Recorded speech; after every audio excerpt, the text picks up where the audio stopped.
Welcome to These Are Good Days with Leanne Miller. And Matt Barris. Well, Matt, you're eating freeze-dried things. Listen, okay, before we started this, I said we're in the freeze-dried candy phase, so I'm eating freeze-dried Skittles, and they're so cool. Can you hear that? Is this... Yeah. Oh, that's absolutely horrible. You cannot do that. You cannot. You have to cease and desist right now. Just in the beginning. You cannot eat the... Yeah, I have you 4 can't left. eat those on the podcast. Like that's a turn off to our listeners. I promise you. Yeah, don't eat anymore. Okay. Don't even eat 4. Here, but you know what we didn't say? This is the first time ever we're recording in 2 different places. I know. First of all, if this is your first time listening and this sounds a little strange, or if you've been listening for a long time and you're like, this does not sound normal, it's because we're not doing the normal thing right now. Yes, we're not doing the normal thing. I am in Hilton Head. You are in your cute little studio in Worcester. That's right. Have set up pillows around me and did all kinds of different things to try to make my sound better. And we are doing this like in different locations. And it's kind of fun, Matt. It's just kind of fun. I'm not going to lie. It's kind of fun. It's a little scary for me, but that's fine. I will say. Okay, yeah, mm-hmm. It snowed today. And it probably did not snow where you are. No. I know. Isn't that horrible? No, the sky was blue. The sun was shining, and we were on our bikes today. Oh, it was that amazing. Sounds glorious. That sounds well. I'm sure you have a plethora of good days to share with us. So, can you tell us your good day? Well, you just asked me what's Daryl doing because what's Daryl doing while I'm doing this? Like that's the question. Honestly, I think in general, with people in our podcast family, people in your Instagram community, a very common question is, what's Daryl doing? What's Daryl doing? Listen, back up off. Because Mama don't play. No, Mama she don't. do not play. No, she don't. Daryl is currently out on the porch reading and smoking a cigar. That sounds like vacation. He's having a great time. So what have you guys been up to in Hilton Head? Well, we had friends come, which that was so fun. We had a guy that Daryl has worked with for years. He came with his family, Mike and Elsie, and their 2 daughters, and we had a ball. We had so much fun. Went to the beach. Yesterday, there are lots of good days, but specifically yesterday was a wonderful day. We went to the beach with everyone. So Daryl and Mike came along. We borrowed our friend's bocce ball and we played bocce ball. Well, when I say we, I use that term loosely. Daryl and the 2 girls played Daryl. Okay. Daryl and Mike and his 2 daughters played bocce ball, and Elsie and I lounged in the sun with our oil and our sunglasses and just enjoyed the sun. When you're from Ohio, Matt, like you have a whole different like approach and feeling for the sun in the winter. Like we were like, oh, the sun. And then after that, our friends took us on a boat ride. And that's always one of my favorite things to do because it was just so gorgeous. And there's just something about being on a boat that's just fabulous.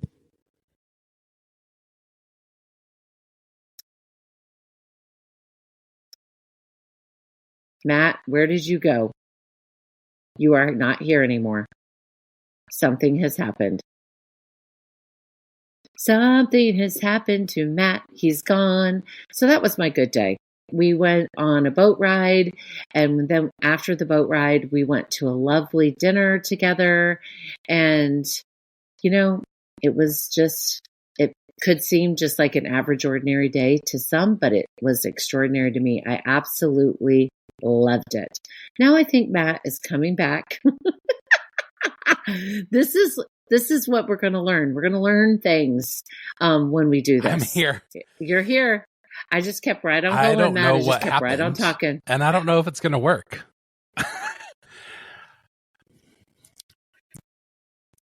All of a sudden, I'm going to tell you my good day. And then you were gone. Before we jump into our topic. Okay. So here's my good day. My friend Grant, I talked about him a while ago. He and his wife and their 2 kids came over for brunch First of all, let me tell you how easy brunch is with kids, because it's like eggs, bacon, toast, fruit.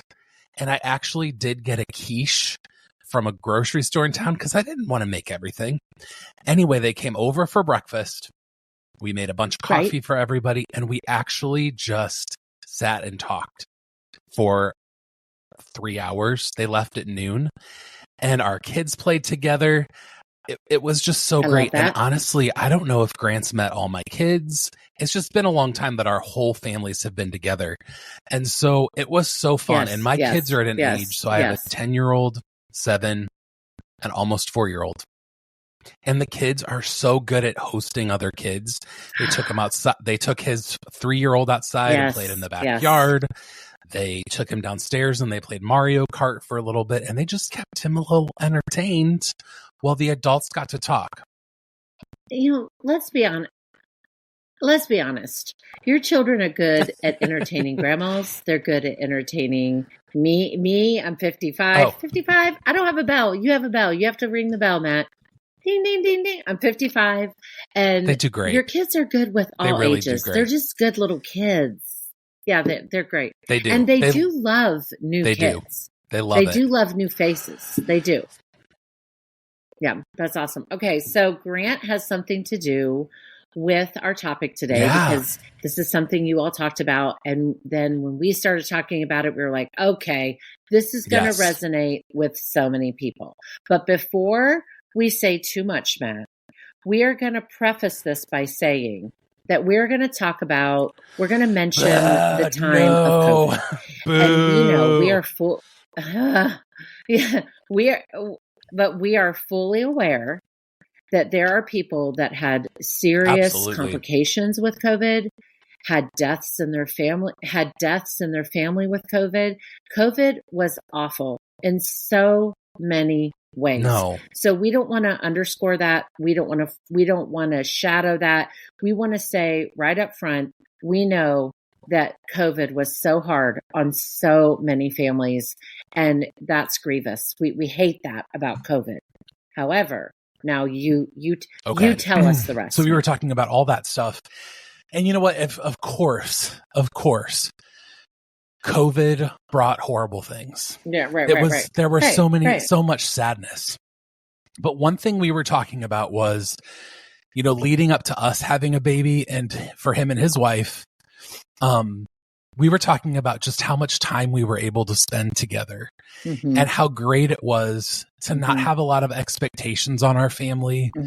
How great it was to be able to just stay home and people just there wasn't a lot going on, and how simple and good and rich that time felt, I also feel, Matt, that during that time, there were people that I felt as a whole, people were also sensitive to one another. Now, obviously, it got a little crazy. The vaccine made people that part got crazy. But when I would go to the grocery store, people were so kind. I remember one time I was here in Hilton Head because during lockdown, we were living at that time in a loft, where we had limited access to being outside.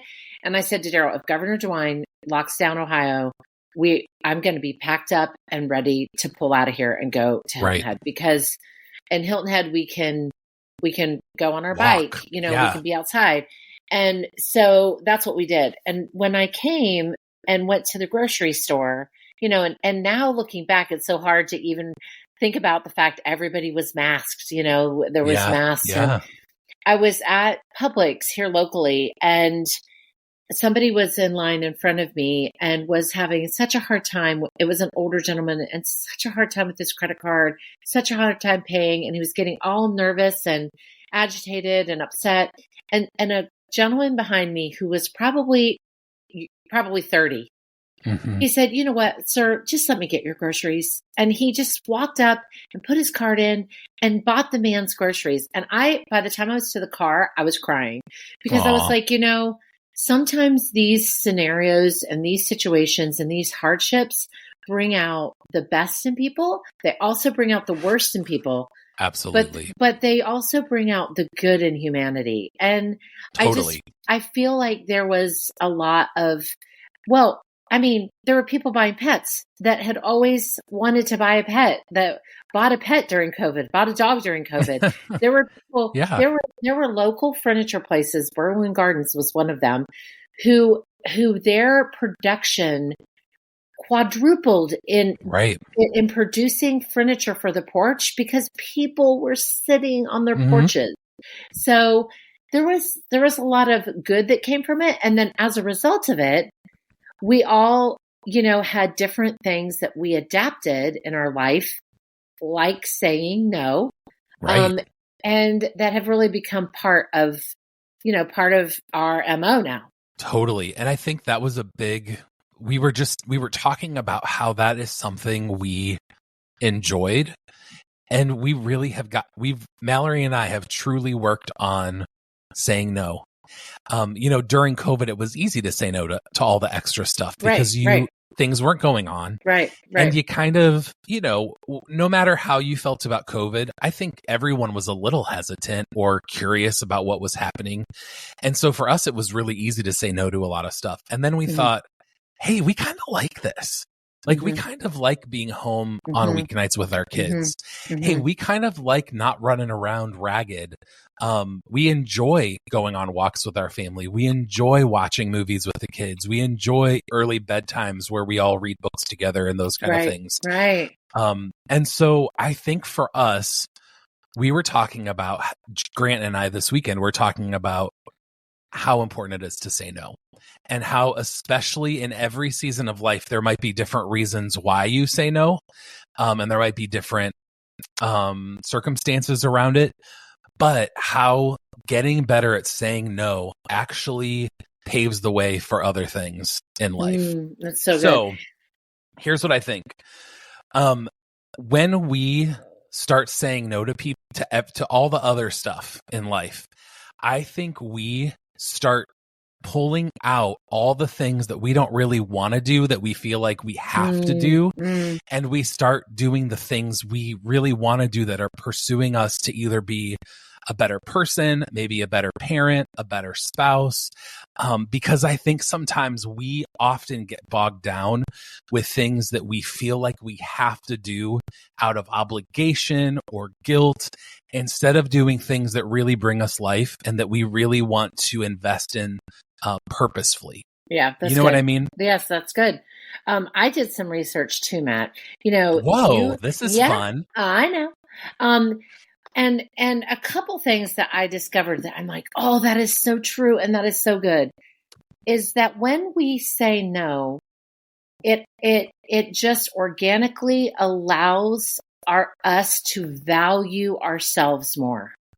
We put ourselves at more of a priority when we say no to the things that we like. When someone asks you to do something and like kind of instinctively, your instinct is like, oh, I probably should say no to this. Oh, I don't really want to do this. And one piece that I read pointed out, and I love this, is that we know our limitations better than anyone. Like, we know what our limitations are. And if someone asks us something and inside you're like, I probably shouldn't do that. I've got stuff with my family. I've already got a full plate. And what it does when we say no, we're placing value on something else. Absolutely. Often it's our family. Often it's our home. And it's such a great habit to get in, because when we say yes to everything, we are saying at the same time no to a lot. Absolutely. Absolutely. And I think, I remember, and I know you can relate to this on a really significant way, is I remember when I was a young parent, I remember asking my mom, what are some things that, looking back, you think, oh, maybe I would have done that a little differently? And she only had two things that she wanted to share with me at that time. The first one is, she's like, I wish we prioritized moving more, like physical activity. Our family was very involved with lots of other things, and truthfully, physical activity, even like walking or hiking or anything like that, my mom loved that, But as a family, we didn't do that a lot.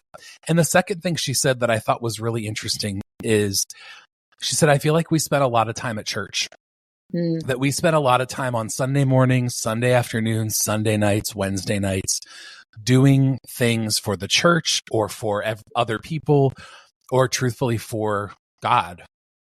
And sometimes at the sacrifice of family time. And so, of course, there's a balance there. Yes. Of course. Yes, of course. But when you say yes to stuff, you're exactly right. You're saying no to other things. Right. And also, I think sometimes we say yes to things because we want to please the people that are involved. So saying no will also help those who tend to be people pleasers break the habit of saying yes because they are people pleasers. So you start breaking some possibly unhealthy habits by starting to say no. Absolutely. One thing I've started doing, and maybe this did come during the COVID era, I don't know. It could come because I'm 55. Go ahead, ring the bell. I forgot to bring a bell to Hilton Head. Is that I have started saying, I'll get back with you. Let me think about this. Because sometimes over the years, my knee-jerk reaction has been just to say yes. And not even get all the details and say yes. So then you get yourself in a pickle. Now what I do is I say, if you could text me or email me the details or DM me the details, the date and all the details, and I'd like some time to think about this. It gives me space to really think about, because here's the thing. Sometimes we have a vision of the way something's going to be when we say yes. But then the actual walking out reality of when we do that thing is very different. So just recently I was asked to speak to a senior class at the end of the year. And I did. I said, I want to think about this. And I probably thought about it a little too long, but I did end up saying yes. Yeah. But what it allowed is for me to visualize, okay, how's this going to look? What am I going to wear? What would What do you really want to say? Yeah. What do I really want to say? I can visualize myself standing up in front of a group of seniors and I can be intentional about the yes or the no, because sometimes we just make a quick decision to say yes when we really haven't thought about all the things involved. Absolutely. And just think about this too, that with your specific situation is if you had said yes to other things hastily, you actually wouldn't have margin in your life to do that thing.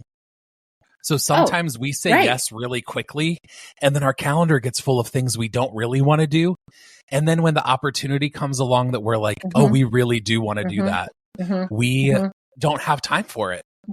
And this doesn't have to be like service-oriented things. It doesn't have to be like, will you bring cookies to the bake sale, or will you serve at church and in Sunday school? It doesn't have to be those things. It can be decisions of yes and no to how you want to live. We were talking about this earlier, that, I said to you when we were talking about what to say yes to and what to say no to, we made a conscious decision when we moved to the farmhouse to renovate and live in a smaller space, because we wanted to be able to say yes to things like coming to Hilton Head for the month of March. If we would have chose a bigger home with a mortgage payment, and been tied down more financially, we wouldn't have been able to do this. So we made the choice to say no to a bigger home so that we could say yes to coming and doing things like we're doing this month. I love that. Okay, I put together a little bit of a guide for how to know when we should say no. Okay. Because I think sometimes we don't know when we should say no, because there's a lot of good things. Yeah. But here's what I think. Here's my four questions you should ask yourself if it's something you really should or shouldn't do. Here's the first one. Good. Okay. If it makes you feel uncomfortable, this is a no-brainer. This one's an easy one. Wait, if it makes you feel uncomfortable, you should say no? Right.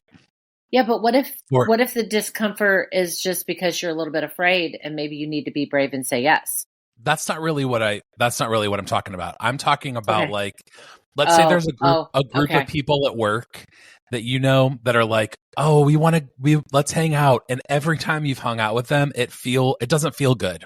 Okay, It like come doesn't to the feel like bar with us, like come hang out with us, come party with us, come out exactly with us, and you're like, that's probably gonna make me right. uncomfortable. The answer is Right. no. Okay, yeah. If it makes you uncomfortable, just say no. Or even a Because date. A date is a good example of that. Like if yes, you're if like, there's I'm gonna someone be that's uncomfortable. yes. Yeah, If yeah. there's someone Okay. that's asking you out that you don't even like having a normal conversation with, do not go on a date with them. You don't Okay, feel that so bad. if you're Okay, so here's that uncomfortable, one. but not in a healthy way, Right. uncomfortable in an Here's another unhealthy way. one. If it crosses one of your personal boundaries. So if it Oh, crosses a boundary with you where you're like, that's just not something I'm supportive of, that's not something I'm into, that's not something, if somebody, again, I don't know why I'm thinking of these examples, but let's say there's a group of people that eat lunch together and you know that they gossip. You okay. know Yeah. that and you have purpose in your heart. I don't want to be associated with that. I don't want to spend my lunchtime, Gossiping. gossiping about other Yeah. people. If it crosses some personal boundaries for you, don't do it. Yeah. Don't That's good. don't feel up. Okay, That's here's the good. third one. And I think the last two are harder for us, truthfully. Here's number 3. If you feel obligated to do it. I Mm. think we get ourselves in a lot of trouble when we feel the Oh, pressure, the obligation to and it's it's sometimes the it's the people pleasing. yeah. And I think sometimes we do that to ourselves and sometimes people do it to us. So I think I go ahead. go ahead. We I was both going to said say go ahead. I think if you feel obligated to do something, it's actually probably a sign that you shouldn't do it. So Right. if you have that dread of like, oh, I should do this. Oh, I really don't want to do it, but I feel pressure to do it. Or, I think sometimes Instagram can become part of the comparison trap or the other parents at school or the other hmm parents on the hmm sports team that they're like, well, this family did that. And, all that stuff. If you feel pressure or obligated to do it, do not do it. And here's my last one. When you have no margin left, Mm. don't add another thing to your plate. Oh, I mean, Don't do it. I think you and I both, because of our level of involvement with church in the past, have seen that in church world a lot. Like, Totally. wow, these folks should really just be home having chicken salad sandwiches around the table with their family, and they should not be here serving. Right. Like, Right. and I think that's when it can get delicate, is when it is for good things, whether Absolutely. that's serving at your local Salvation Army or a Right. soup Your kitchen kid's school. or yeah, a Yeah. thrift store. I mean, it's all good things, but good doesn't mean that it's best for your life or for your family. Absolutely. Here's something I wrote down is sometimes you have to scale back to survive. Mm, Then mm, and only then can you begin to thrive. See, I mhm. think when our schedules and we say yes to everything and we're so busy with all the things, some that we don't even want to do, we are just surviving and going through the doldrums of a busy calendar. And listen, you said there's no awards for doing making brunch for everybody. There are no awards for full calendars. And I think Oh, somebody along the way told us that there is, because you know what's a badge of honor? Oh, I'm just so busy. yeah. Just Oh, so busy. I'm I'm exhausted. just so busy. And then doing the laundry list of all the things you're doing, and several of Right. them are volunteering. And here's the thing, you know, when it comes to family and it comes to things that make your home better and cozier and a place that your family wants to be, there are things that are important with that. I mean, Totally. like, and I would say this is such a little thing, but it does mean something. There was a time in my life that I was so busy running around, just working and running, that my vehicle was an afterthought, whether it was washed or whether it was actually anything done on the inside. I'm in a season in my life now that I actually have some time, some actual time to say to myself, you know, I'm going to go to the car wash and I'm going to vacuum out my vehicle and I'm going to gather up all the things that are everywhere in the car and just organize it and feel good about it. Where when you're so busy and things like that get pushed and pushed and pushed and pushed, all of a sudden one day you're like, I'm my car looks like an episode of Hoarders. Well, sometimes mine does. Yeah, but if you allow for margin because you said no to volunteering all day on Saturday to do something, you would have time on Saturday to go clean your car if you wanted. Right. But what if I say no to stuff and I just don't want to do my car? Well, that was just an example. It could be your car. It could be your bedroom. It could be organizing your bathroom. It could be those little things at home that do matter that often don't get done because you've allowed your life to get so busy because you're saying yes to everything outside your home. Right. So for us, here's a habit that we have gotten into. When we look at our calendar, there are, we really try to protect our weeknights. And what that means for us, and Sunday night, I'll say Sunday night's a pretty relaxing night. That's often when we record the podcast and when we get ready for the week ahead. But for us, when we look at our week, we typically have one night a week where we eat dinner with my mom, where she is so kind and generous and she cooks dinner for our family and we all go over one night a week and we spend time with her. And we did make a commitment to a small group at our church. So we do that one night a week. Mm-hmm. And other than that, we have no standing things at this point. So sometimes I have a school board meeting. I'm on the board of nonprofits. Sometimes I have a meeting then sporadically. But other than those, small group, my mom, we're home because we really want to create home and a rhythm with our kids. Now, here's my caveat to that. I have younger kids, so we're not in sports. Listen, there's going to come a day because I did it to my parents. Yeah, that you're running around like a taxi cab. When I was in high school, I had a job. I was in the arts, so I was at practices and all that stuff. And listen, I did it to my parents. So I know there's going to come a season where this isn't the case. And honestly, that has made us even more strict. Because we know that there's going to come a window of time where our kids want to be independent and we want to give them that. But for right now, we are intentionally scaling back all of their other commitments so that we create a family rhythm at home first before they go out. We did commit this fall. We committed to like a church basketball league for our two boys. It was Upwards Basketball. And we committed to that for them. And it was like 6 weeks on Saturday mornings. And that was a short-term commitment for us. We had little practices here and there. But for us, even that, we were like, ooh, this is another thing taking us away. But I know there's going to come a day where those demands and those commitments grow. And so for now, we're pretty strict on what we allow our kids to do. And I think when the demands and the commitments grow, I think it's super important to take a inventory of what you say yes to outside those things. Absolutely. I mean, listen, it's hard. It is hard to say no. It is. I have to say no a lot. And I have to say no a lot in my DMs.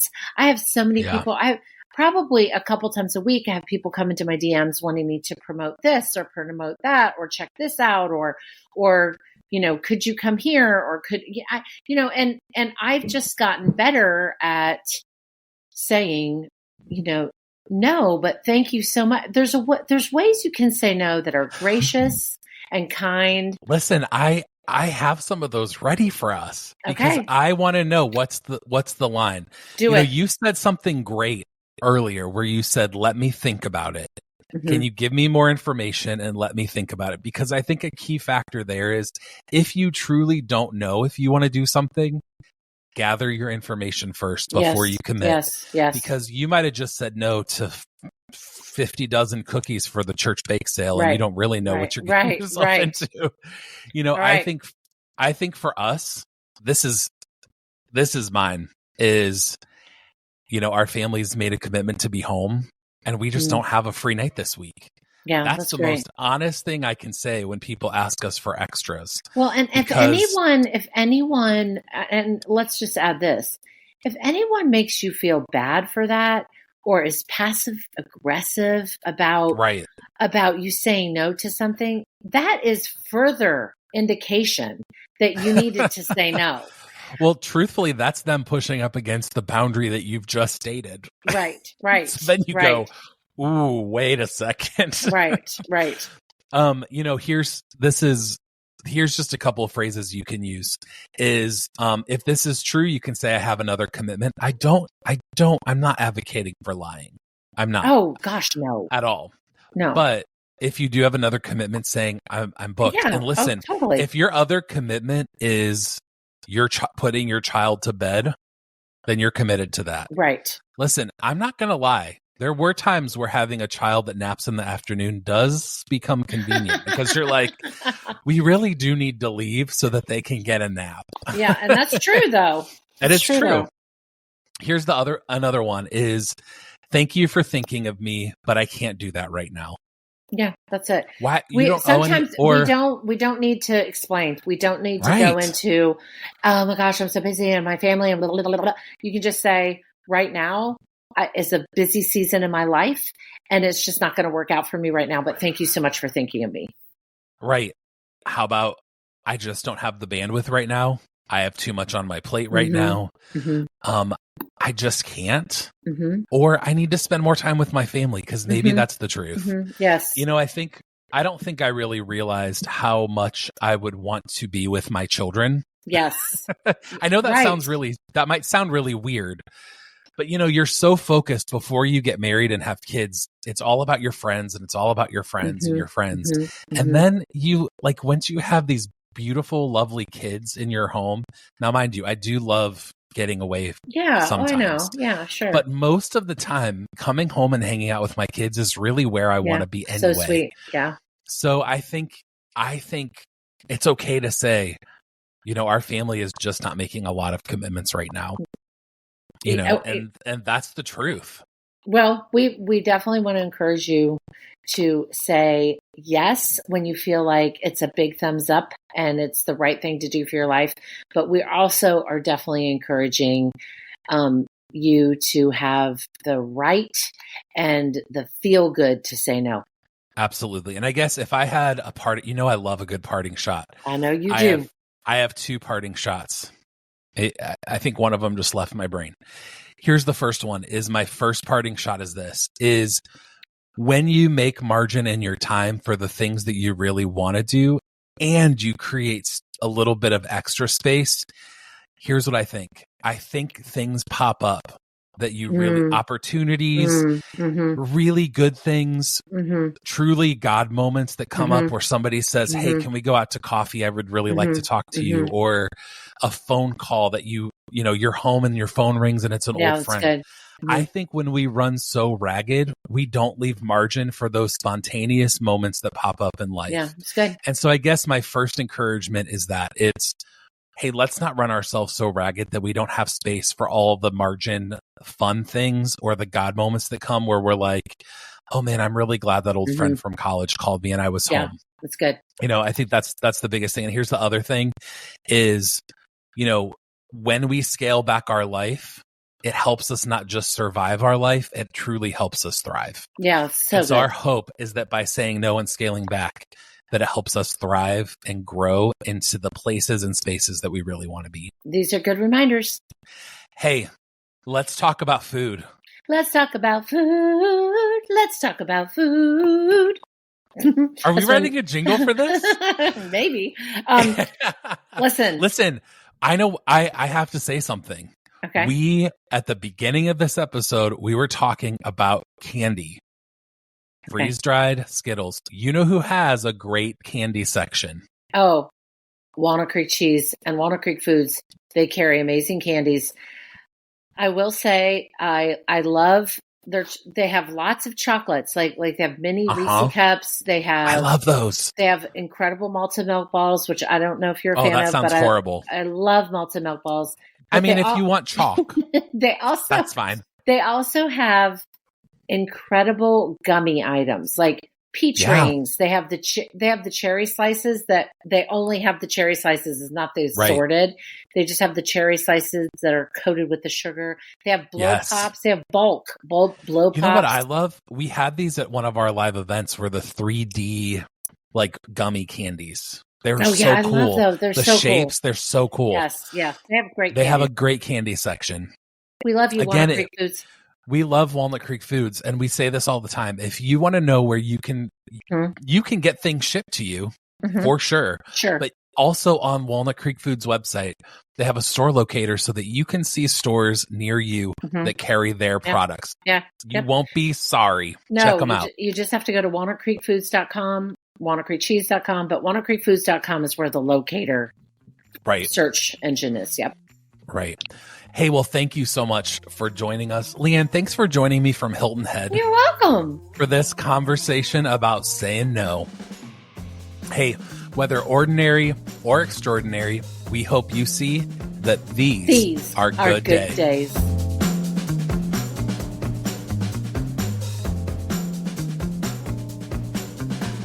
This episode brought to you by Walnut Creek Foods.